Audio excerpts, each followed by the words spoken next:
building rural wealth today is an interesting one for me.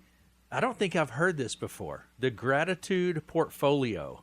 So why gratitude can reduce financial stress. We're heading into a time of the year where people get a little stressy at times. So what are we talking about here, Caleb? Oh, yeah, definitely.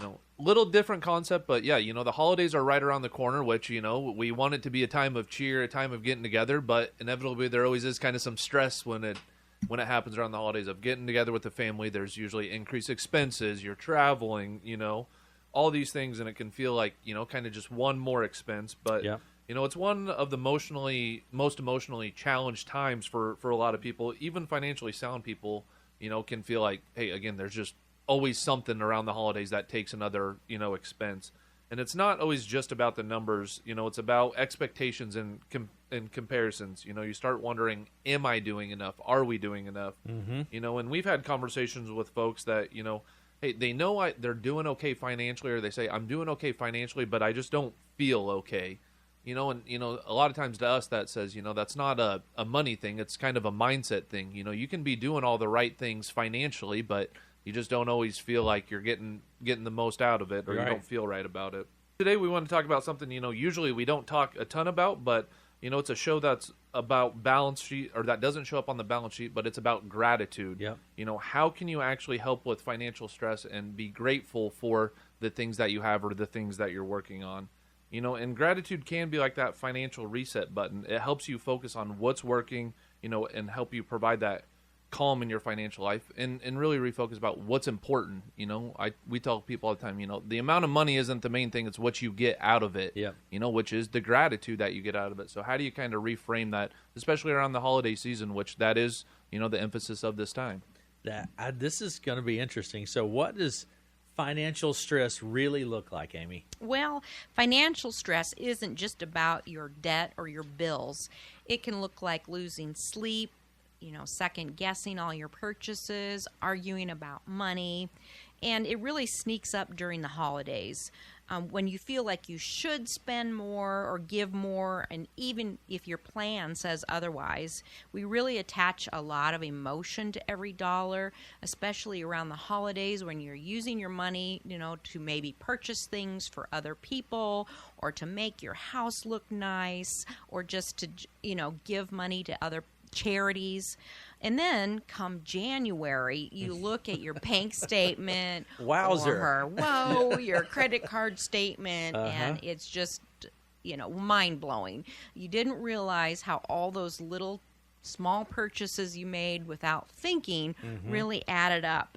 And then you start to think about taxes on top of that. There's some science to back this up, right? Yeah, well, and like Amy said, too, it is just kind of a shift in the mindset and how you think. But, there's been multiple studies, but a 2019 study published by the Frontiers in Psychology found that, people who practice daily gratitude, that were thankful for what they had, did show lower stress levels and greater emotional regulation.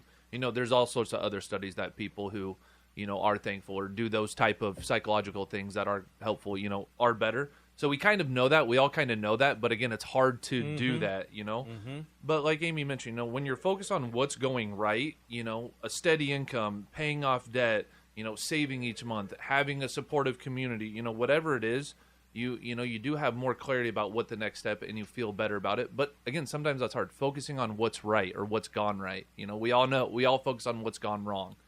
So it's just that little bit of shift in thinking. But it is a shift from scarcity thinking to sufficiency thinking. I don't have enough to, I have what I need to move forward. What about what is the gratitude portfolio? I've never heard this before, Amy. Tell me. I Either, like the way it sounds, but though. I like it, don't you? You bet. Yeah. So it's just kind of like your financial portfolio has your investments in it, your funds. A gratitude portfolio holds reminders of what's working. Like Caleb mentioned, a list of all the things that you have accomplished, your personal wins, your financial milestones, family moments, and even lessons from the tough years. So it's banking those good feelings into somewhere where you can read it, you can reflect on it, you can feel good about it. It's your gratitude portfolio. And it could be something, that you write down every day. It can be just something that you sit and reflect on. All those little moments of focusing on gratitude can really change your perceptions and how you're feeling.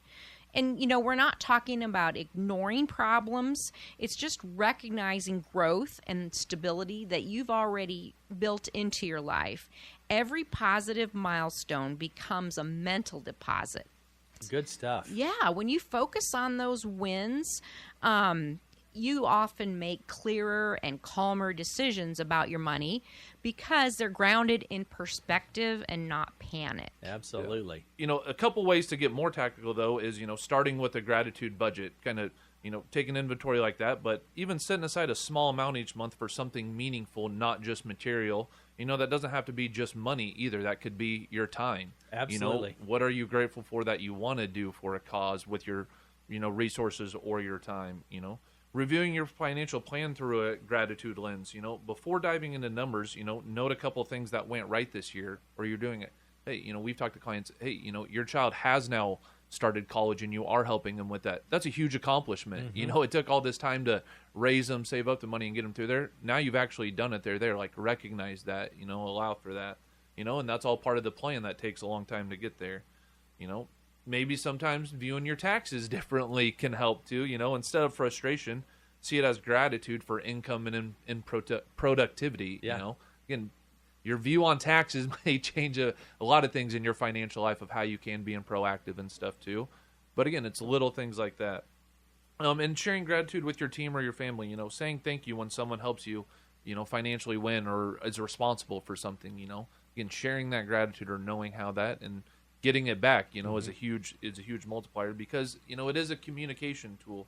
It helps people connect instead of clash. Taking things out of, tough topics like budgeting and planning can come from, that place of gratitude. And if you approach it that way, as a win. So one of our favorite things at Milestone Financial Group is when a client walks in and says, you know what? I really finally feel good about where we're at.